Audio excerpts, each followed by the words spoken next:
Welcome back to the show. The Accra Mayor Alfred Oko-Vanderpoy has picked his nomination form to contest for the Ablekuma South seat in the upcoming NDC primary, which will be held on November 7. Latif Idris is there. He joins us live on the line.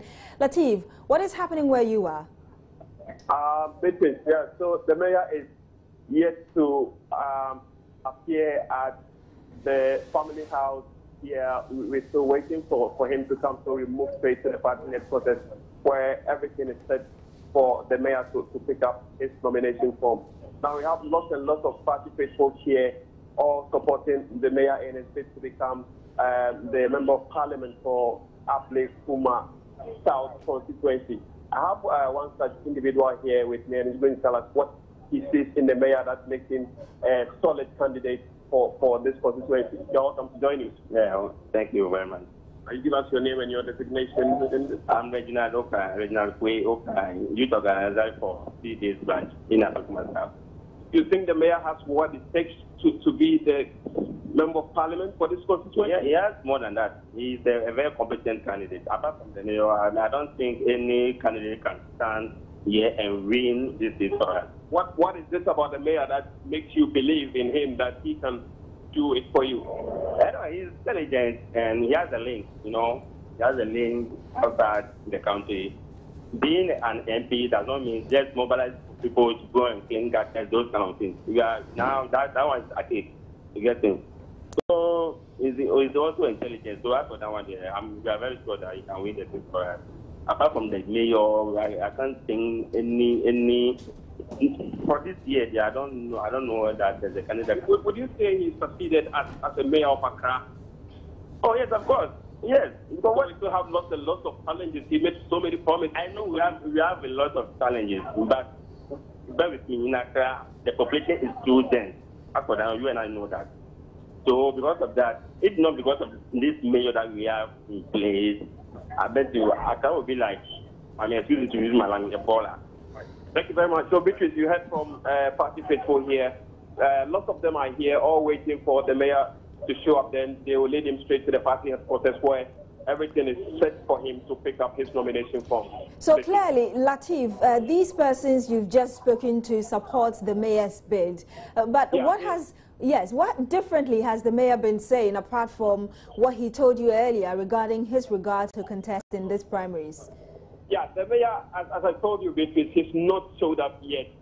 We hear he's in a meeting with some of the, executives of this constituency. So as we speak, we've not, had any word with the mayor as of now. So we're still waiting for him to show up. Then we could get a sense of what he thinks he can do for this constituency. Reason why he's ready and set to pick up his nomination for Beatrice. Of course, and we'll be getting more on that. Thank you so much, Latif Idris, for bringing us the latest from the grounds there. Now, voter turnout in the just and the district level elections appears to have been very low. It was nowhere near what has been recorded in the last general elections. Some analysts attribute this to poor publicity. We sampled some views in Accra.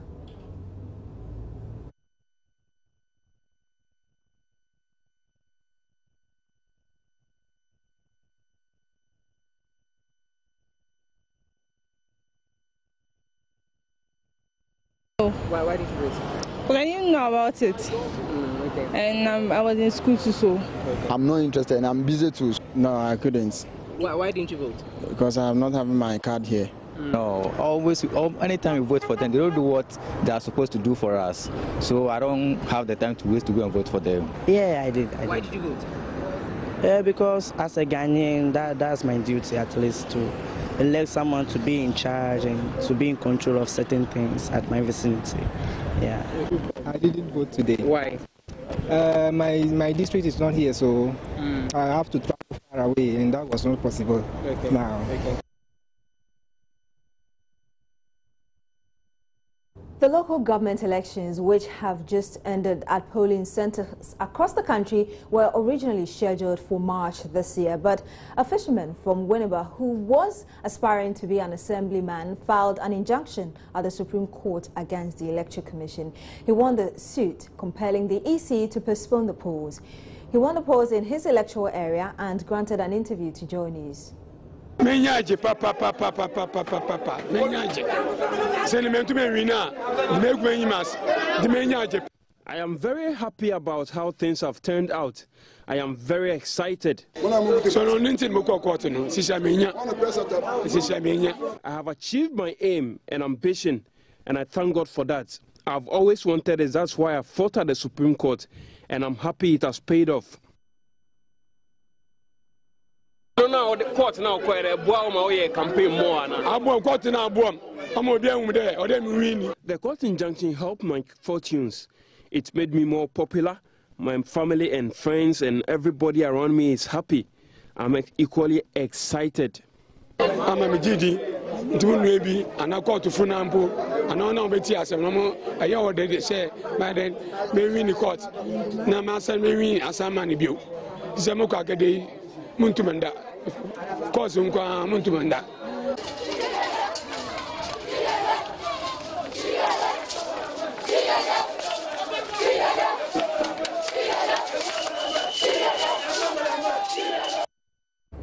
Now, the Coalition of Domestic Election Observers, CODEO, deployed 700 trained, accredited, non-partisan rapid response observers to observe the district-level elections. Of this number, 500 were stationary observers assigned to 500 randomly selected polling stations in 86 districts located in the 10 regions of the country. The remaining 200 were roaming observers within the designated districts. CODEO has first-hand information we would like to delve into and make future elections better.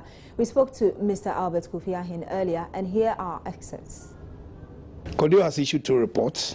Yesterday, for example, even though there was a count and there was the declaration of results, we are still watching it. We gathered data.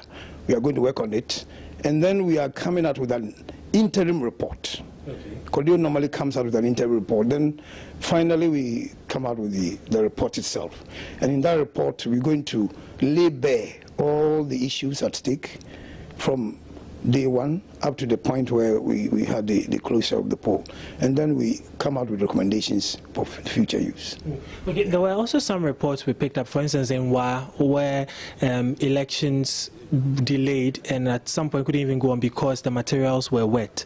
It had rained the night before. And there were other issues of materials arriving late and all. How could these have been avoided? What could have been done? Yeah, let me take the rain first. In the case of the rain, you know, that is not predictable. That can happen anywhere. But of course, it depends on how the presiding officer will, in conjunction with his people, take a decision. If it was rained off, then of course a new day or a new date will be set aside for that election to be conducted. But for those that arrived late, I don't think they have any excuse, because they had the whole night to mobilize. So that one, I don't think it's something that we should forget about. Maybe the commission should take a cue from this, because we are entering the 2016 election. These things should not happen. Apart from that, what we are saying is that the incident that happened, intimidation, harassment and that kind of thing, of course, because we didn't cover the entire polling stations in the country, we were not able to get information from all those places.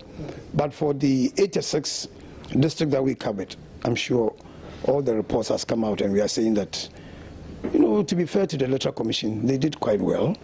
And I believe this is a pointer to the fact that, given the right kind of resources, you know, maybe they'll be able to perform better in 2016. The biometric machines worked largely well, and you said, as you indicated, there were backups for them, but this one was also an election that wasn't so heavily patronized. Had it been heavily patronized, would they have survived, as we saw, for instance, in 2012? Okay, I hear the Electoral Commission is trying to reduce polling stations to about 500. Okay. Maybe from 1,000 to 500, maybe the next time around.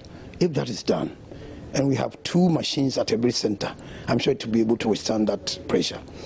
What you're saying is right. If everybody had come, because you had about 900,000 in most cases, maybe the pressure would have been too much. But of course, because it didn't happen, we wouldn't know what may have, you know, taken place. But you know, with the robustness of what we saw, we believe that with the next election, it could withstand the huge pressure. Say that, and Kobudio is saying that it looks like we are disappointed with the outcome, in the sense that it's always low. The turnout for this particular election is low. So maybe before Kodu even comes out, what we are saying is that let the stakeholders in this particular election sit down. Let us take a critical look at the decentralization process of this country. Let us look at the disassembly concept. People are saying it should be partisan, some are saying it should be non-partisan or whatever. The whole country should take a critical look, because we are spending so much money, and we should get value for money. Look at the postponement, the money that was spent, and then secondly, the election itself. I mean, is that money, is that value for money? So the nation should look at it, and then put things in their right perspective, so that we don't waste too much money on that election when we don't get anything. If you have 800 voters, and at the end of the day, only 10 come to vote, and you print ballots for that particular electorate, you would have wasted money. So the nation should, take a critical look and come out with a solution.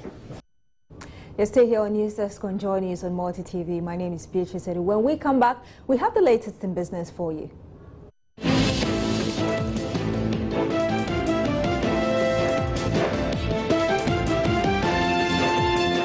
Welcome back to the show. Let's still talk elections and a decision by the Electoral Commission to disqualify Edward York, who filed his nomination to contest yesterday's District Assembly elections at the Adra electoral area in Takoradi in the Western region, allegedly has sent the man to his early graves. His disqualification was based on the new constitutional instrument CI-89, which regulates the conduct of the election. One of those affected, Mr. Emmanuel Onuma, joins us on the line to give us some more details on this. Good morning to you, sir. Thank you for joining us. Thank you. First, our condolences to you for losing your friend, who was also a candidate in this just-ended elections. Hello, sir. Can you hear me? No, come again. Yes, I was saying that our condolences to you for losing your friend, who was also a candidate in the just-ended district level elections. Okay, but it was a sympathetic situation. It was very painful, because when the case started, I was with him. I went with him to issue, to the director of the issue, Mr. Bokumensa, and it was explained that, in fact, first they used CI-85, and when the case happened at Unilever, they changed the whole thing again, and on March, they brought a new one, CI-89, and that it was decided that those who are above 70 can never be an assemblyman. So it was a painful situation. We were not told anything. All what we saw on the kind of the posters, our names were set off. So when the man explained to us, we were alarmed. We became surprised.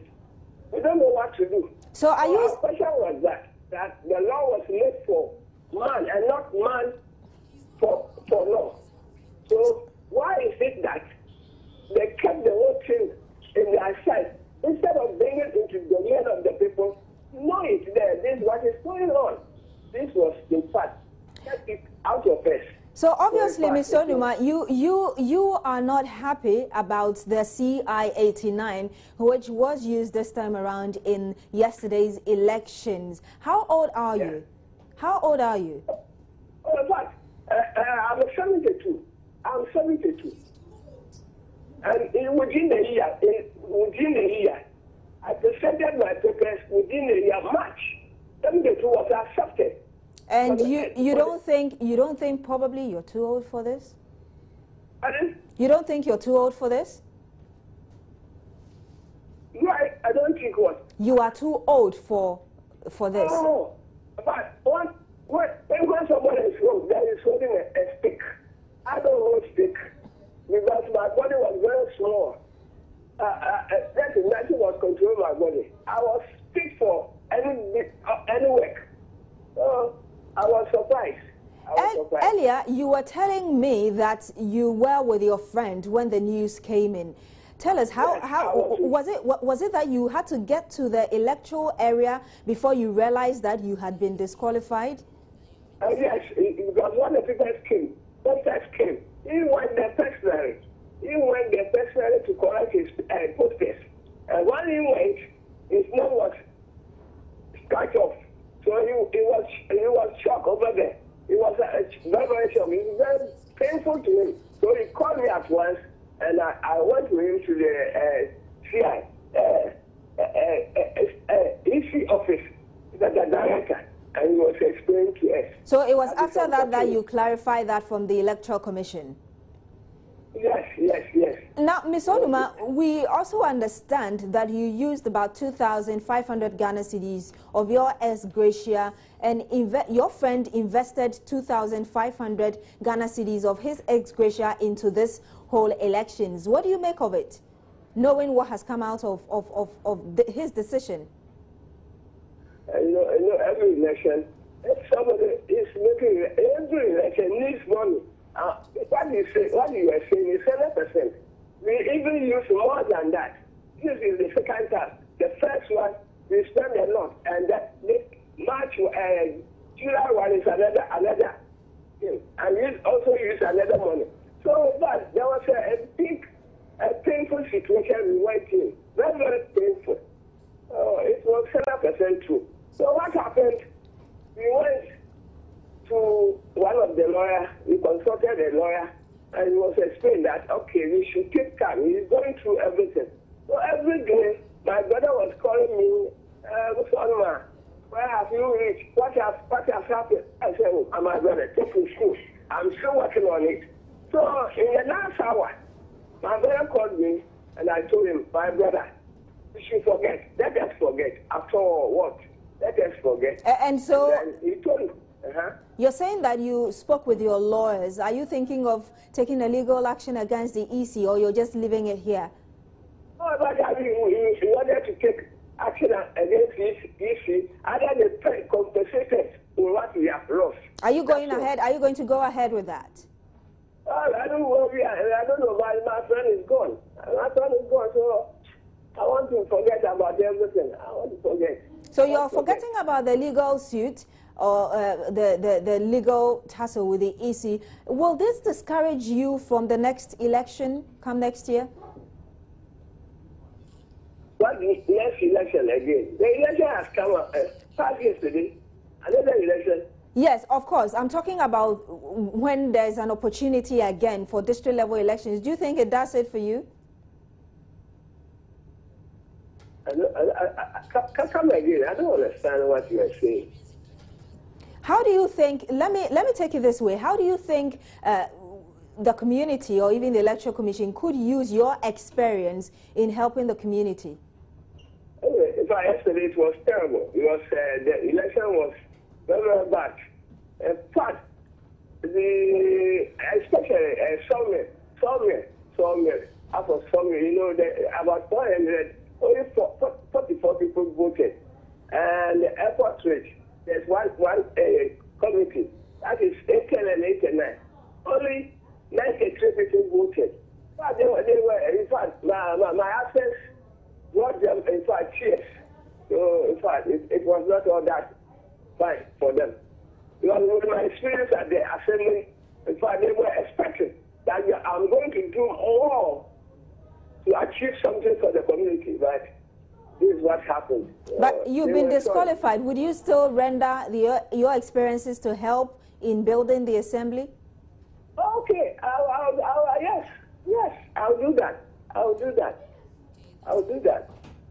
All right, thank you very much. Thank you so much, sir, for sharing your views with us. And you heard Emmanuel Onuma. He was disqualified from contesting in yesterday's district level elections. And that's all for News Desk today on Joy News on Multi TV. For more news, remember to log on to myjoyonline.com. My name is Beatrice Edu. Thank you so much for joining us. We are back at midday.